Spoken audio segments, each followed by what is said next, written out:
다 같이 주의 임재 앞에 하나님께 찬양 드림으로 주일 예배를 시작하겠습니다.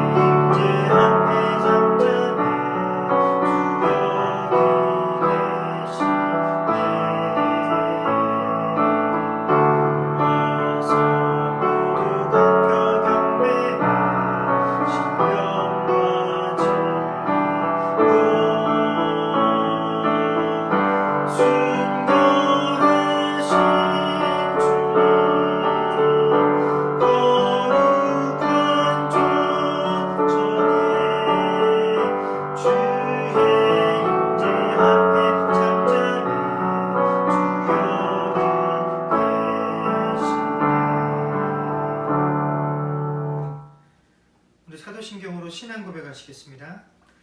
전능하사 천지를 만드신 하나님 아버지를 내가 믿사오며 그 외아들 우리 주 예수 그리스도를 믿사오니 이는 성령으로 잉태하사 동정녀 마리아에게 나시고 본디오 빌라도에게 고난을 받으사 십자가에 못 박혀 죽으시고 장사한 지 사흘 만에 죽은 자 가운데서 다시 살아나시며 하늘에 오르사 전능하신 하나님 우편에 앉아 계시다가 저리로서 산자와 죽은 자를 심판하러 오시리라. 성령을 믿사오며 거룩한 공회와 성도가 서로 교통하는 것과 죄를 사하여 주시는 것과 몸이 다시 사는 것과 영원히 사는 것을 믿사옵나이다. 아멘. 찬송가 390장 찬양하겠습니다.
좋으신 아버지 하나님, 은혜를 감사합니다. 지나간 한 주간 동안에도 우리의 삶 가운데 주께서 늘 동행하여 주시며 아버지 하나님, 우리의 삶 속에 주님께서 늘 동행하고 계셨음을 보여주시니 주여 감사를 드립니다. 하나님, 이 팬데믹으로 인하여 저희가 처음 모이기를 폐하였던 것이 바로 3월이었는데 그 사이에 잠시 동안 2달간 저희가 함께 모였던 시간들을 제외하면 지금까지도 10달이 넘는 시간들을 저희가 이렇게 함께하지 못하는 상황 가운데서 예배를 드리고 있습니다.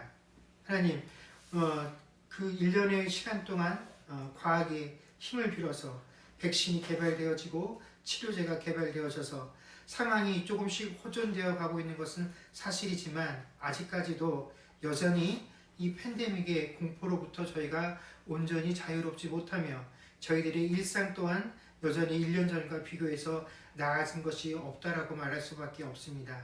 아직까지도 또 언제 저희가 함께 모여서 하나님께 예배드릴 수 있는 시간이 닥쳐올지 저희가 기대는 하나 예상할 수 없는 그런 시절을 보내는 가운데 하나님, 우리가 참으로 우리 일상의 모든 것들, 우리에게 주어진 이 환경과 우리에게 주어진 이 처지들을 지내는 동안에 하나님, 분명히 피곤하고 지치고 이 어려운 상황들로 인하여 낙심되고 절망되어지는 것들이 훨씬 많을 터인데 하나님, 이 순간순간마다 늘 하나님을 기억하며 하나님께서 우리에게 주신 이 하루하루의 삶들이 참으로 귀하고 복된 것인 우리로 하여금 깨닫게 하시고 우리에게 주어진 삶 그 한날 한날에 하나님 최선을 다하여 살며 아버지 하나님, 우리 스스로가 아닌 하나님 앞에서 하나님의 자녀로서 부끄럽지 아니하는 삶을 살아갈 수 있는 우리의 삶들이 되어지게 하여 주시옵소서. 그래서 보는 눈이 없어서 또 누군가를 의식하지 않는다 할지라도 내가 늘 하나님 앞 존전 앞에 있으며 하나님의 시선이 늘 우리들의 삶을 지켜보고 있다는 것들로 인하여 우리가 참으로 하나님 자녀답게 살며 더욱더 하나님께서 우리에게 이 땅 가운데 빛과 소금이 되라고 하신, 소금이라고 하신 그 삶 가운데 아버지 하나님, 그 삶의 본질에 충실하게 살아나갈 수 있는 주의 백성들이 되어질 수 있도록 주여 도와주시옵소서. 그러기에 늘 저희가 늘 이 예배 시간 때마다 고백하는 것처럼 하나님, 우리가 어떤 처지와 어떤 형편과 어떤 상황 가운데 예배를 드리든지 간에 이 예배의 주인이 하나님이시고 또한 우리가 그 하나님의 시선 앞에 드리는 예배이기에 이 예배의 주인이신 하나님과 우리가 섰다라고 한다면 이 예배는 언제나 대면 예배이고 하나님의 대면할 수 있는 그 시간, 우리는 이 예의 모든 것이 다 갖추어져 있음을 아버지 하나님 느끼게 하시고 오늘도 이 예배 시간들을 통하여 하나님께서 우리에게 베풀어 주신 그 은혜들을 충만히 누릴 수 있는 귀하고 복된 시간들 되어지게 하여 주시옵소서. 하나님, 쉽게 우리의 주어진 삶과 환경 가운데 낙심하고 절망하지 말게 하시고 또 우리 인간의 방법들과 세상의 방법들을 통해서 이 시간들을 내가 어떻게 피해 나갈 수 있을 것인가, 빠져나갈 수 있을 것인가를 고민하는 자들이 되지 말게 하시고 주어진 상황과 환경 가운데서 하나님이 참으로 우리에게 진실되게 원하는 것들이 무엇인지를 아버지 하나님 바라보게 하시며 또는 하나님이 강제로 우리들에게 쉼과 어쩔 수 없이 안식할 수밖에 없는 이 삶의 모든 빠르기들을 우리에게 허락하셨을 때는 그 하나님의 의미가 있다라고, 하나님의 의도가 있다라고 우리가 생각하며 우리에게 더 많이 주어진 이 시간들, 하나님과 어떻게 지내고 있는지를 더욱더 깊이 생각하며 이 시간들을 통하여 우리가 하나님 앞에 어떻게 설 것인지를 더욱더 깊이 고민하며 이 시간들을 성찰해 나갈 수 있는 주의 백성들이 되어질 수 있도록 주여 은혜를 베풀어 주시옵소서. 하나님, 우리의 일상이, 우리의 삶이 참 많이 흐트러져 있는 관계로 우리가 무엇을 계획하고 준비하고 해나가는 모든 과정들이 하나도 순조롭게 되어져 가는 것들이 없습니다. 1년 전에 가지고 있었던 우리의 지식들과 그 경험들만이 가지고는 도무지 지금 우리에게 주어진 이 환경들, 이 삶 속에서 우리가 어떻게 대처해 나가고 어떠한 것들을 계획하는 것들이 참으로 올바르고 또 바른 것인지를 예측할 수 없는 이 상황 속에서 그럼에도 불구하고 우리는 여전히 우리의 삶을 구상해 나가야 하고 우리의 삶을 준비해야 되고 또 주어진 이 환경 가운데 다름없이 아버지 하나님 삶을 살아나가야 하는 그런 어려움들이 있습니다. 하나님, 우리의 지혜와 우리의 경험들로 또 주변 사람들이 가지고 있는 조언으로 도저히 해결할 수 없는 이 우리의 삶의 모든 문제들을 하나님 앞에 내려놓게 하시고, 아버지 하나님, 하나님 앞에 기도하며 참으로 하나님께서 인도하시는 그 삶의 방향 가운데로 나아갈 수 있는 아버지는 우리들의 믿음이 되어지게 하여 주시옵소서. 세상 것들을 바라보며 아니라 아버지 하나님, 그 세상에 어떤 것들이 나에게 소망과 위로와 힘을 주지 못한다 할지라도 하나님이 내게 계시니 그것만으로 모든 것이 족하다라고 말할 수 있는, 아버지 하나님, 그렇게 참아낼 수 있는 그런 진정한 믿음들이 이 시간들을 통하여 우리 안에 훈련되어질 수 있는 그런 귀하고 복된 시간들이 되어질 수 있도록 주께서 은혜로 함께하여 주시옵소서. 이 팬데믹의 상황 말고도 아버지 하나님, 주의 사랑하는 백성들, 영육 간의 크고 작은 질병들로 인하여 고통받는 많은 지체들이 있습니다. 하나님, 그 육신의 연약함 가운데 주님께서 함께하시며 아버지 하나님, 그 질병들로 인하여 치료받는 것조차도 용이하지 아니하는 이때에 주의 백성들이 육신의 질병들로 인하여 고통받는 일들 생기지 아니하도록 하나님 늘 영육의 강건함으로 붙잡아 주옵시고, 우리의 경제 활동들과 우리 자녀들이 양육되어지고 살아가며 아버지 하나님, 그들의 삶의 지경들을 넓혀가는 모든 상황들이 여의치 아니하는 이 순간 속에서도 하나님, 우리가 하나님을 의지하며 우리에게 주어진 삶 가운데 아버지 묵묵히 아버지 전진해 나아갈 수 있는 주의 백성들 되게 하여 주옵소서. 감사드리며 우리 주 예수님의 이름으로 기도드립니다. 아멘.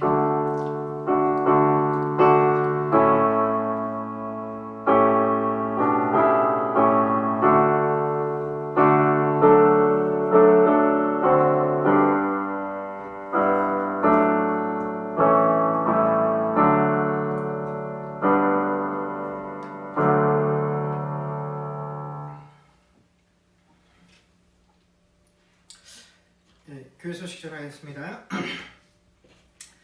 저희가 함께 모여서 계속 예배드리지 못하는 상황이긴 한데, 다음 주간이 이제 종료 주일이고 고난 주간, 그리고 4월 첫째 주는 부활 주일입니다. 저희가 함께하지 못하는 관계들로 인해서 교회 절기와 또한 예식들이 많이 생략되어져 가고 있지만, 그럼에도 불구하고 우리가 부활 주일들을 기대하면서 우리 일상의 삶에 또 신앙에도 그 부활의 기쁨들을 준비하고 예배함들이 있기를 소망을 합니다. 그리고 매주마다 저희가 광고를 하지만 속히 이 상황들이 개선되어질 수 있기를 함께 기도해 주시면 감사하겠습니다. 하나님 말씀 보겠습니다. 하나님 말씀은 마태복음 17장 14절에서 20절까지 말씀입니다. 마태복음 17장 14절에서 20절까지 말씀을 제가 봉독하겠습니다. 그들이 무리에게 이르매 한 사람이 예수께 와서 꿇어 엎드려 이르되 주여 내 아들을 불쌍히 여기소서. 그가 간질로 심히 고생하여 자주 불에도 넘어지며 물에도 넘어지는지라. 내가 주의 제자들에게 데리고 왔으나 능히 고치지 못하더이다. 예수께서 대답하여 이르시되 믿음이 없고 패역한 세대여, 내가 얼마나 너희와 함께 있으며 얼마나 너희에게 참으리요. 그를 이리로 데려오라 하시니라. 이에 예수께서 꾸짖으시니 귀신이 나가고 아이가 그때부터 나으니라. 이때 제자들이 조용히 예수께 나와 이르되 우리는 어찌하여 쫓아내지 못하였나이까. 이르시되 너희 믿음이 작은 까닭이니라. 진실로 너희에게 이르노니 만일 너희에게 믿음이 겨자씨 한 알만큼만 있어도 이 산을 명하여 여기서 저기로 옮겨지라 하면 옮겨질 것이요 또 너희가 못할 것이 없으리라. 아멘. 예수님께서 저희가 지난 주간에 변화산에 올라가셔서 베드로를 통해서 모세와 엘리야를 만나는 그 상황들이 어떠한 의미들을 가지고 있는 것을 살펴보면서 그 변화산 위에서 큰 일이 벌어지고 있을 때 그 변화산 밑에서도 아주 놀라운 일들이 벌어지고 있었습니다. 뭐냐면 한 간질병 들린 아이의 아버지가 예수님의 제자들에게 자식이 아이를 데리고 와서 고쳐달라라는 부탁을 하게 되죠. 근데 제자들이 그것을 고치는 데 실패하게 됩니다. 때마침 예수님께서 내려오셔서 사람들이 모여있으니까 무슨 일이냐 하고 물었더니 그 아이의 아버지가 달려와서 예수님께 고해받습니다. 내가 이만한 내 아들의 어려움 때문에 당신의 제자들에게 고쳐달라고 데려왔더니 못 고치더이다 하고 이야기를 한 것이죠. 이것은 일종의 푸념이죠. 원망입니다. 책임을 전가하는 것입니다. 그래서 이 아이의 아버지를 듣고 나서 이 아버지의 이야기를 들으신 예수님께서 뭐라고 대답을 하셨냐면 17절에 믿음이 없고 패역한 세대여 내가 얼마나 너희와 함께 있으며 얼마나 너희에게 참으리요 라고 대답을 하셨다라는 것입니다. 우리는 이 예수님의 대답 속에서 이 모든 상황을 판단할 수 있는 문제의 본질이 무엇인지를 생각해낼 수 있습니다. 뭐냐면 바로 믿음이 없다라는 것입니다. 그런데 예수님께서 그 아이의 아버지의 얘기를 듣고서 믿음이 없고 패역한 세대여 라고 말씀하셨을 때 그 믿음이 없고 패역한 세대란 과연 누구를 가리키는 것이겠느냐 하는 것입니다. 귀신 들린 아이를 쫓아내지 못했던 그 제자들을 향한 질책이시겠습니까? 아니면 제가 앞에서 경험한 것과 같이 그 귀신이 들렸던 그 아이의 문제이겠습니까? 아니면 그 아이를 그런 식으로 키웠던 그 가족이나 부모의 문제고 책임이겠습니까? 여러분, 우리는 믿음이 좋다, 나쁘다, 혹은 믿음이 있다, 없다라는 것을 무엇을 근거로 해서 판단을 하고 있습니까? 전통적으로 신자들은 믿음이 좋다, 나쁘다라는 것을 판단할 때 소위 만사 형통, 어려움 없이 이 땅에서의 삶이 순탄하게 진행되어져 가는 자들을 하나님께서 사랑하시고 하나님께서 사랑하시는 그 이유를 믿음이 좋기 때문이다라고 생각을 합니다. 혹은 그렇게 만사 형통은 되지 아니하다 하더라도 지금 당장 어려움과 곤란을 겪고 있다 할지라도 그것들을 잘 참고 인내냈더니 결국에는 하나님께서 그것이 전화위복이 되게 하셔서 그 어려움들을 오히려 기쁨으로 바뀌게 해주시는 그런 상황들을 경험하게 되어지는 것을 또 우리는 믿음이 좋기 때문에 그래도 믿음으로 그 사람이 모든 것들을 다 감내하니까 결국에는 하나님께서 그에게 복을 주셨다라고 판단을 하게 되어집니다. 여러분, 모든 것이 순탄하던 어려움을 겪다가 나중에 잘 되어졌던 이 모든 상황 속에서 우리가 결국 이 사람이 참 믿음이 좋다, 믿음이 나쁘다, 있다 없다를 판단하는 근거는 결국 뭡니까? 행복한 결말, 좋은 결론을 가지고 그 사람의 믿음을 판단하게 되어진다라는 것입니다. 그래서 많은 사람들이 이 본문 속에서 예수님께서 믿음이 없고 패역한 세대여라고 말씀하셨을 때 이것은 당연히 제자들을 향해서 말씀하시는 것이다라고 생각을 하게 됩니다. 왜냐하면 이 제자들이 그 귀신을 쫓아내는데 실패라는 결과를 도출해냈기 때문에 그렇습니다. 또한 19절에서 예수님께서 그 아이의 병을 고치신 이후에 제자들이 예수님, 왜 우리는 고치지 못했습니까? 라고 물었을 때 예수님께서도 그들에게 직접적으로 너희 믿음이 적기 때문이다 라고 대답을 하셨기에 우리는 당연히 이 질책이 제자들을 향한 것이다 라고 생각을 합니다. 그러나 여러분, 우리들의 믿음은 귀신을 쫓아낼 수 있느냐 없느냐 하는 것으로 증명되거나 판단되어지는 것이 아닙니다. 우리의 행위나 우리의 결과들을 통해서 우리가 이룬 업적들을 통해서 우리의 믿음이 결코 판단되어지고 증명되어지는 것이 아니다라는 것입니다. 예수님께서 믿음을 언급하시면서 그 믿음 없음의 특징을 패역한 세대다라고 표현을 하셨습니다. 여기서 한글 성경에 패역합니다라고 번역되어진 헬라어 이 디아스트레포호는 왜곡하다, 잘못 해석하다, 그르치다, 벗어나다라는 뜻을 가지고 있습니다. 우리가 이 단어의 뜻을 가지고 믿음이 있다 없다라는 것을 어떤 식으로 평가를 해야 되냐면 결국 예수님께서 말씀하시는 믿음이다라는 것은 믿음이 있고 없고 그것을 판단하는 기준은 정말로 이것이 진리 안에 머물러 있는 것이냐 아니면 진리를 벗어난 것이냐, 예수님께서 가르쳐 주신 대로 하는 것이냐 그렇지 아니하고 왜곡된 방법으로 하고 있느냐 하는 구분이 믿음이 있느냐 없느냐, 믿음이냐 아니냐를 판단하는 기준이 되어진다라는 것입니다. 마태복음 7장 21절에서 27절까지 말씀을 보면 우리가 잘 아는 내용입니다. 앞에 화면에 보시면 나더러 주여 주여 하는 자마다 다 천국에 들어갈 것이 아니요 다만 하늘에 계신 내 아버지의 뜻대로 행하는 자라야 들어가리라. 그날에 많은 사람이 나더러 이르되 주여 주여 우리가 주의 이름으로 선지자 노릇하며 주의 이름으로 귀신을 쫓아내며 주의 이름으로 많은 권능을 행하지 아니하였나이까 하리니 그때 내가 저희에게 밝히 말하되 내가 너희를 도무지 알지 못하니 불법을 행하는 자들아 내게서 떠나가라 하리라.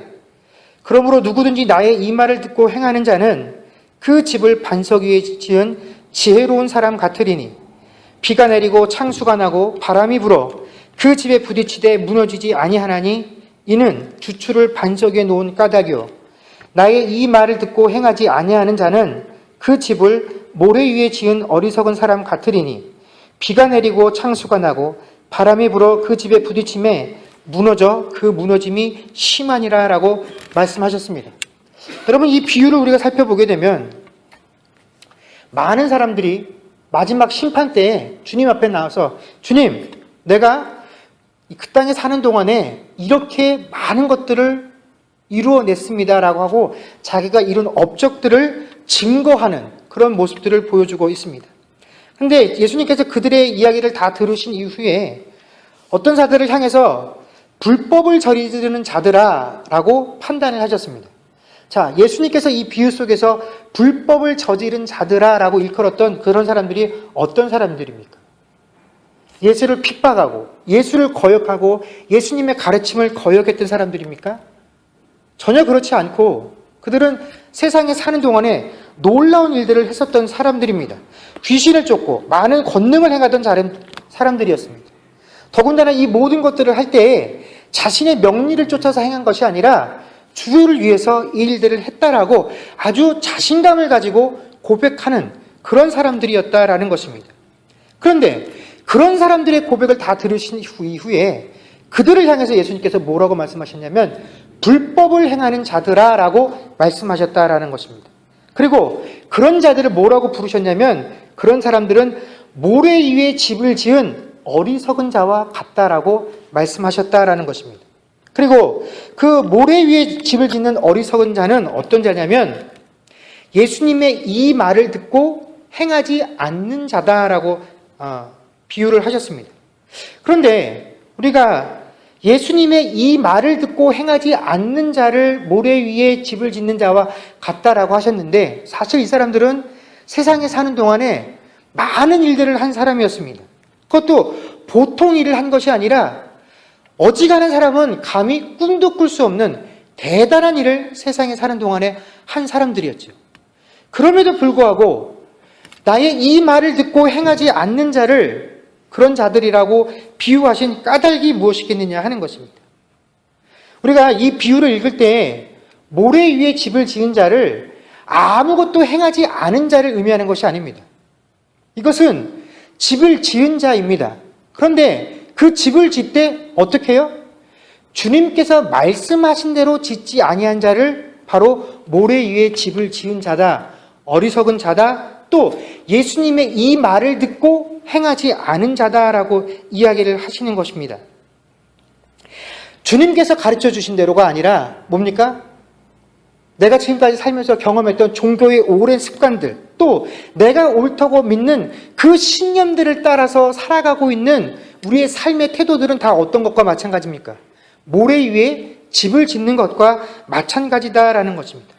사람들은 그것이 어디 위에 지어졌느냐라고는 아무런 상관없이 그냥 높고 화려하고 우리의 시선이 끌릴 수 있다라고 한다면 그것을 믿음의 증거다라고 생각을 하고 높게 쌓여 있다라는 것, 큰 것만으로도 하나님께서 기뻐하실 것이다라고 생각을 하지만 주님께서는 내 뜻과 내 방법이 아니고 내 수단이 아닌 것으로 쌓여진 그 모든 것들은 마지막 날에 다 무너져 내려서 아무것도 남지 않을 것이기 때문에 쌓인 것이 없는 것과 마찬가지다라고 평가를 하신다라는 것입니다.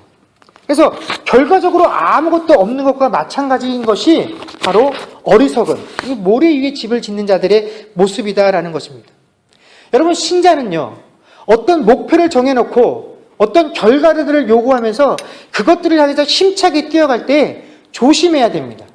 왜냐하면 우리가 정해놓은 그 목표를 향해서 뛰어가고 있는 내 모습을 이것이 내 신념이고 내 열심인지 아니면 이것이 믿음에 기초한 것인지 우리 스스로가 헷갈리기 때문에 그렇다라는 것입니다.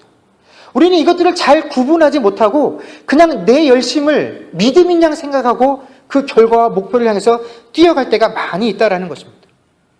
그렇다면 지금 우리가 살아가고 있는 이 신앙의 모습들, 이 신앙의 태도들이 과연 하나님께서 정해놓으신 그 하나님의 테두리 안에서 있는 믿음의 모습들인 것인지 아니면 단지 내 신념을 따라 내가 열심으로 하고 있는 일인지 이것들을 어떻게 구분할 수 있느냐?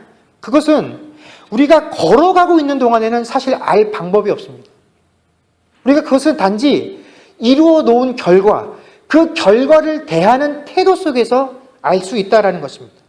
그래서 19절 말씀에 보면 제자들이 예수님을 향해서 우리는 어찌하여 쫓아내지 못했습니까? 라고 하는 이 질문이 과연 믿음으로 시작되어진 일이냐, 아니면 나의 신념과 열심으로부터 출발되어진 일이냐 하는 그 근거를 판단할 수 있는 기준이다라는 것입니다. 여러분, 마태복음 10장에 보면 예수님께서 12명의 제자들을 사도로 따로 세우시고 그들에게 능력을 행할 수 있는 권세와 권능들을 주셨습니다. 그래서 이 12명의 사도들이 그 권능을 힘입어 나가서 귀신을 쫓아내고 병자들을 일으키고 죽은 자를 살리고 문둥병자를 고치는 그런 놀라운 능력들을 행했다라는 것입니다. 아마 오늘 이 본문 속에서 이 아이의 아버지가 그 제자들에게 자신의 아들을 고쳐달라고 내놓았었던 이유도 이미 마태복음 10장에 나온 것과 같이 그 제자들이 놀라운 능력을 행하는 것을 보고 들었기 때문에 그들에게 자신의 아이를 맡겼을 것이다 라는 것입니다. 제자들 역시 이 아이의 아버지가 이 문제를 내놓았을 때 충분히 자신들이 이 일을 해결할 수 있다라고 믿었습니다. 왜냐하면 이것보다 더 어려운 일들도 그들이 직접 해결해 보았기 때문에 그렇다라는 것입니다. 그들은 예수님께서 자신들에게 이 모든 것들을 행할 능력과 권세들을 주셨다라고 믿었습니다. 그래서 그것이 자신들 안에 있다라고 믿었습니다. 그래서 어느 때라도 어떤 상황 가운데서라도 그것을 행할 수 있다라고 믿었습니다. 그래서 예수님께 물어보는 것입니다. 예수님, 그 능력이 나한테 있을 텐데 왜 지금은 안 되지요? 지금은 왜 도대체 우리가 그 일을 행할 수 없는 것입니까? 라고 의문을 제기한 것입니다. 마치 우리가 주인에게서 어떤 물건을 하나 구입했는데 지금까지는 아무런 문제 없이 내가 그것을 잘 사용해 왔는데 어느 날 갑자기 내가 그 구입한 것의 목적에 합당한 능력을 발휘하지 못하게 된 것을 가지고 주인에게 가서 따지는 거죠. 내가 지금 당신에게 그것을 구입해서 내가 실질적인 소유자가 돼서 이것을 지금까지 쓸 때는 아무 문제가 없었는데 지금에 와서 이게 제대로 작동을 안 합니다. 이거 왜 그런 겁니까? 이 문제가 뭡니까? 하고 AS를 요구하는 겁니다. 나는 모르겠으니까 판 당신이 이 문제를 해결해 보라고. 이 제자들이 지금 왜 우리는 이 일을 하지 못합니까? 라고 하는 예수님께 드리는 질문이 바로 그거라는 것입니다. 나는 주님으로부터 그 능력과 권세를 다 받았다고 생각하는데 그것이 내 안에 머물러 있다고 생각하는데 그래서 지금까지 그 일들을 무리 없이 해결해 왔는데 왜 오늘 이 시점에 와서는 이게 안 되는 겁니까, 주님? 이거 뭐가 잘못된 거 아닙니까? 하고 주님에게 이것에 대한 의문을 제기했다라는 것이죠. 이 제자들의 대답을 들으신 이후에 예수님께서 너희가 그렇게 못하는 까닭이 믿음이 작기 때문이다 라고 말씀을 하시면서 또 너희의 믿음이 겨자씨 한 알만큼만 있어도 어떻게 해요? 산을 명하여 이리 옮기라 하면 그대로 되리라. 너희가 못할 것이 없을 것이다 라고 대답을 해 주셨다라는 것입니다. 여러분, 이 말씀을 들으면서 제자들은 아마 큰 혼란에 빠졌을 것입니다.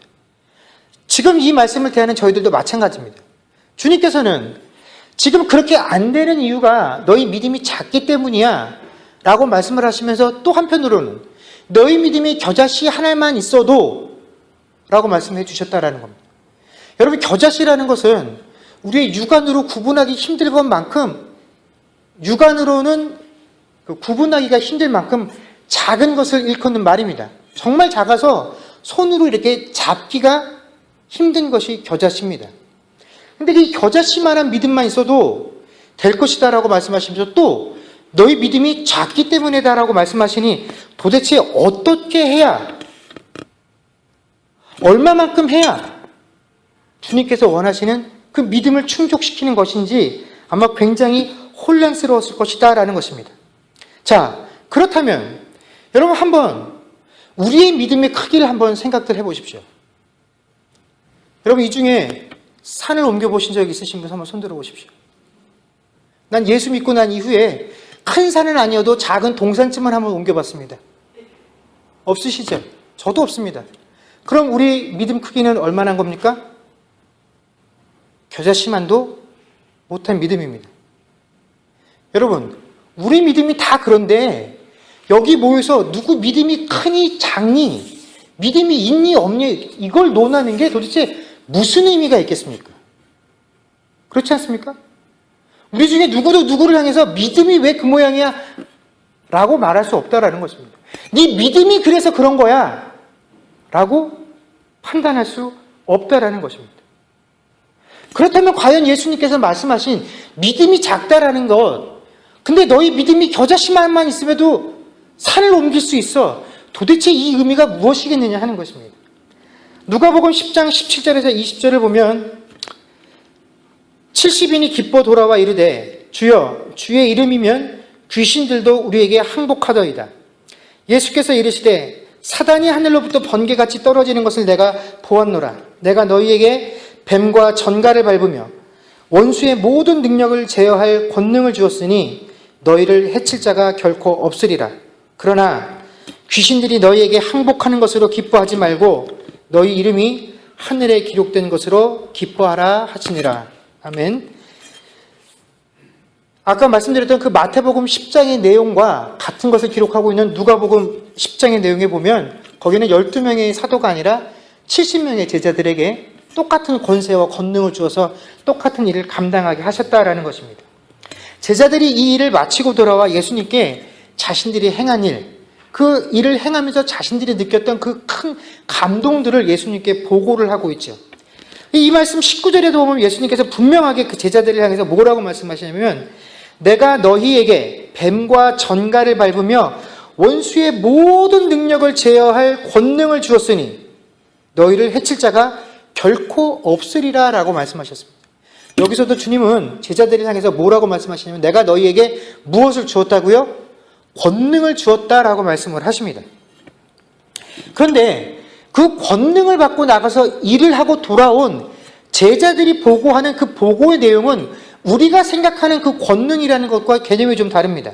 17절 말씀에 보면 그 70인이 기뻐하여 돌아와 이르되 주여 주의 이름이면 귀신들도 우리에게 항복하더이다 라고 고백을 합니다. 자, 제자들이 귀신들이 굴복하는 그 상황을 경험하게 됐는데 그 귀신들이 무엇 때문에 굴복을 하더라고요? 주의 이름이면 굴복을 하더라라는 것입니다.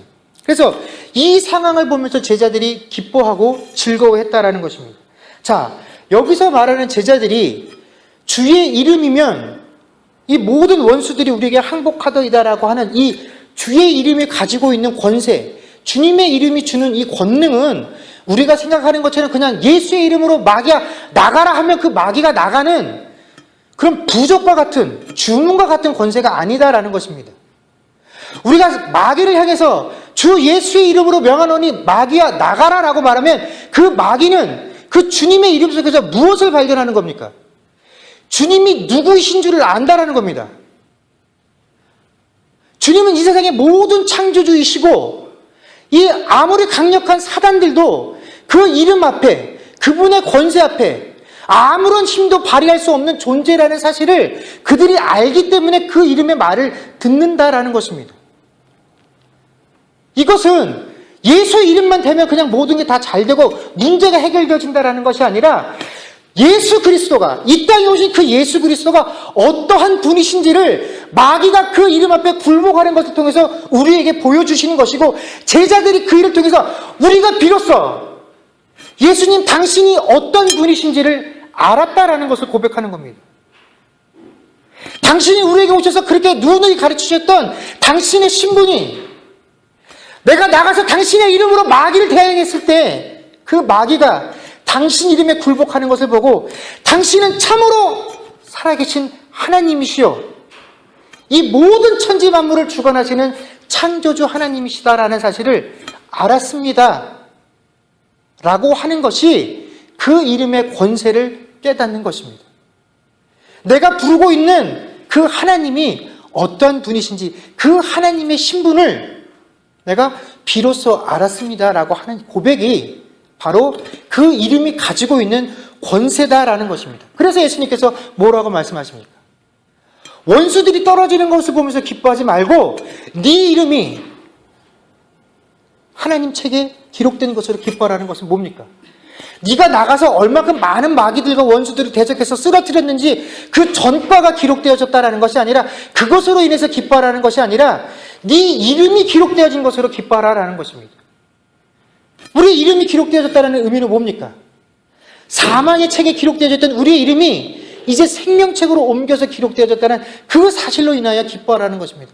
여러분, 마귀를 대적할 수 있다는 건 그건 우리가 무슨 권세와 능력을 받아서 어디 사령관으로 임명되어서 싸우러 나가는 것이 아니라 우리의 생명이 사망으로부터 생명으로 옮겨서 기록되어져 있는 것, 네가 하나님의 자녀라는 그 사실이 바로 가장 큰 무기요 힘이다라는 사실입니다.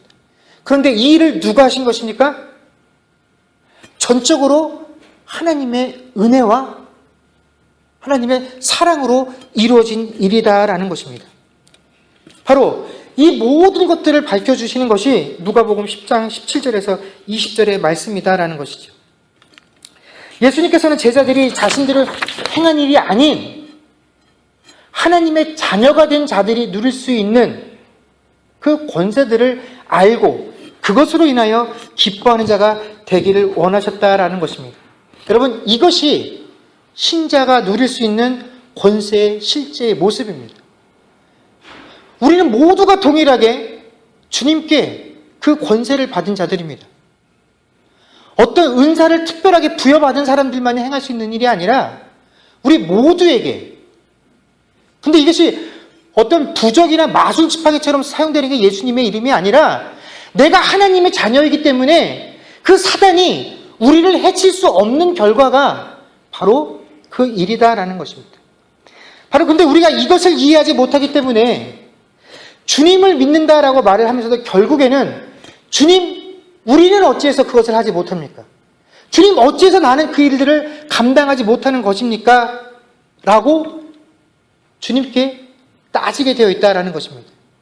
근데 이런 관점은 제자들뿐만 아니라 그곳에 있었던 모든 사람들의 관점이다라는 것입니다. 그 귀신 들렸던 아이의 아비가 예수님께 뭐라고 얘기를 합니까? 당신의 제자들이 못 쫓아냈다라는 것입니다. 그도 제자들에게 그런 능력이 있다라고 믿었기 때문에 당신의 제자들이 못했다라고 비난한 것입니다. 우리도 마찬가지입니다. 세상도 마찬가지입니다. 세상은, 교회는, 신대는 자기들과 뭔가 좀 달라서 뭔가 큰 권세를 하나님께 받아서 자기들도 못하는 일들을 척척 해낼 것처럼 생각들을 합니다. 그래서 못하면 왜 너네는 못하냐고, 예수가 너희들에게 그런 힘을 주지 않았냐고, 왜 세상에서 우리가 크게 다를 바 없는 모습으로 살아가냐고 우리들을 비난하고 손가락질을 합니다. 그러나 우리가 받은 권세는 세상에서 뭔가 능력을 행할 권세가 아니라 하나님이 누구신지를 아는 권세입니다. 그래서 그 권세를 경험해 보지 못한 자들은 아무리 설명을 해도 알 수 없는 권세입니다. 그런데 그것을 안다라고 서로 고백하는 우리가 이 여기에 모여서 서로 그것으로 인하여 누군가를 비난하고 손가락질한다라고 한다면 여러분, 그것은 뭐 하는 겁니까? 누워서 침 뱉는 겁니다.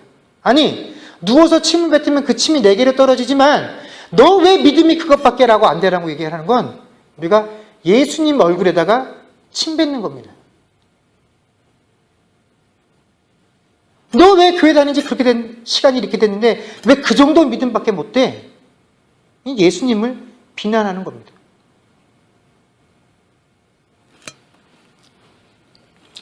바로 이러한 사실을 깨닫지 못하고 있는 그 세대를 향해서 예수님께서 믿음이 작은 자들아, 이 패역한 세대요, 이제 주님께서 가실 날이 얼마 남지 않았는데 아직도 이 중요한 사실들을 깨닫지 못하는 제자들과 그 모든 이스라엘 무리들을 향해서 예수님께서 하신 탄식과 걱정이 믿음이 작은 자여, 이 패역한 세대여, 내가 언제까지 남아서 너희들을 가르쳐야 되겠느냐라고 하는 걱정이자 고민이다라는 것입니다. 그렇다면 이 사실을 다 알고 있는 우리는 과연 이 예수님의 근심과 한탄, 이 패역한 세대여 라고 하는 그 진단으로부터 과연 예외이겠느냐 하는 것입니다.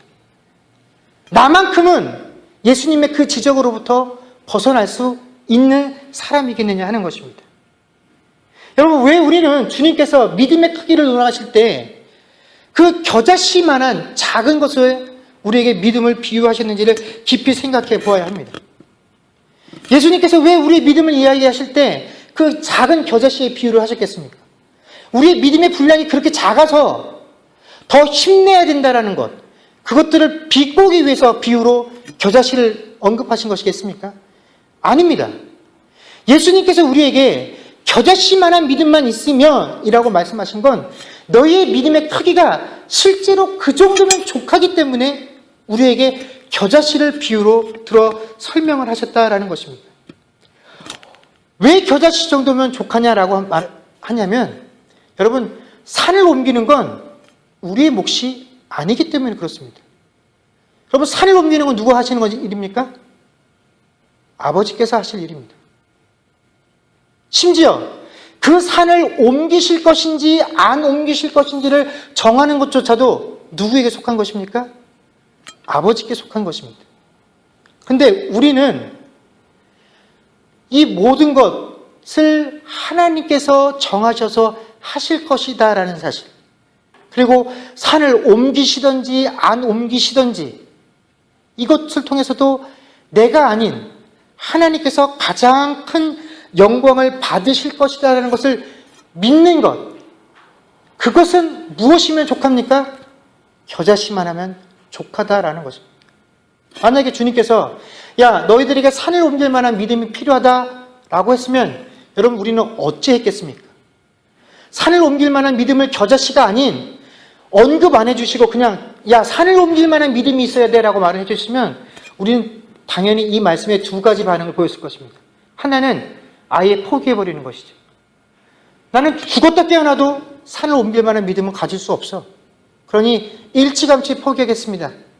또 하나는 그래, 산을 옮길 만한 믿음이 있어야 된다고 내가 그 믿음 한번 도전해보리라 그러고 얼마나 세상 요란 뻑적지근한 그런 믿음 생활들을 하고 그 믿음을 키워나려고 소란스럽게 했을지 모른다라는 것입니다. 그런데 주님께서는 그 모든 것들을 원하지 않으셨습니다. 포기하지도 말고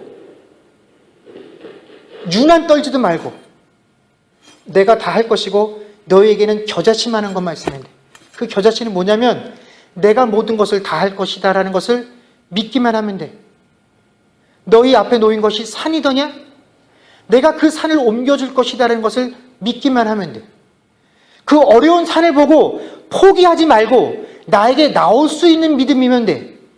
그 산을 보고 나에게 그 산을 치워달라고 기도할 수 있는 믿음이면 돼. 그 믿음이 무슨 믿음입니까? 겨자씨만한 믿음입니다. 여러분, 그런데 그 겨자씨만한 믿음을 정말 구하기가, 찾기가 힘들다라는 것입니다. 여러분, 우리가 설사 내 능력과 또 내게 주어진 노력을 통해서 산을 옮긴다라고 할지라도 여러분, 그것은 믿음이 아닙니다. 내가 라고 말하는 그 순간에 내가 쌓은 업적이 아무리 높고 아무리 화려해도 그것은 모래 위에 쌓은 집과 같은 존재들이 되어지게 됩니다. 여러분, 산을 옮기는 건 믿음이 아닙니다. 주님께 의지하는 것이 믿음입니다. 주님께 달려가는 것이 믿음이고 이 어려운 상황에 주님께 무릎 꿇을 수 있는 것, 여러분, 그것이 믿음입니다. 주님께서는 그 믿음을 우리에게 요구하신다라는 것입니다. 여러분, 너무 쉽게 포기하지도 마십시오. 그리고 너무 유별나게 뭔가를 행하려고 하지도 마십시오. 그냥 주님 앞에 달려갈 수 있는 그 믿음, 주님께서 찾으시는, 요구하시는 그 믿음, 그 겨자씨 믿음 가지고 이번 한 주간에도 세상에 나가서 승리할 수 있는 저와 여러분들이 되어질 수 있기를 주의 이름으로 간절히 축원합니다. 기도하겠습니다. 주님 다시 오실 때까지 찬양하시겠습니다.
기도하겠습니다. 지금은 우리 주 예수 그리스도의 은혜와 하나님 아버지의 크신 사랑과 성령님의 교통하심과 충만케 하는 역사가 오늘 주님 앞에 예배드리는 주의 백성들과 그들의 가정과 사업과 자녀들과 미래와 이 교회 위에 이제로부터 영원토록 함께 있을지어다.